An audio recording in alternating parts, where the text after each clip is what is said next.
நாகை அருகே கேவூர் அருள்மிகு செல்ல முத்து மாரியம்மன் ஆலய சித்திரை திருவிழா செடில் உற்சவம் 30 அடி உயர செடியில் மரத்தில் குழந்தைகளை வைத்து தூக்க நேர்ச்சை வழிபாடு ஈடுபட்டனர். நாகை மாவட்டம் கேவூர் பழமை வாய்ந்த அருள்மிகு செல்லமுத்து மாரியம்மன் ஆலயம் அமைந்துள்ளது. இவ்வாலயத்தில் சித்திரை பெருவிழா கடந்த ஏப்ரல் 20ஆம் தேதி பூச்செறிதல் நிகழ்ச்சியுடன் தொடங்கியது.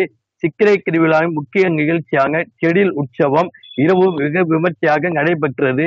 30 அடி உயரமுள்ள செடில் மரத்தில் வேண்டுதல் நிறைவேற 1000க்கும் மேற்பட்ட பெற்றோர்கள் தங்கள் குழந்தைகளை செடியில் மரத்தில் வைத்து தூக்க நேர்ச்சி வழிபாடு செய்தனர்.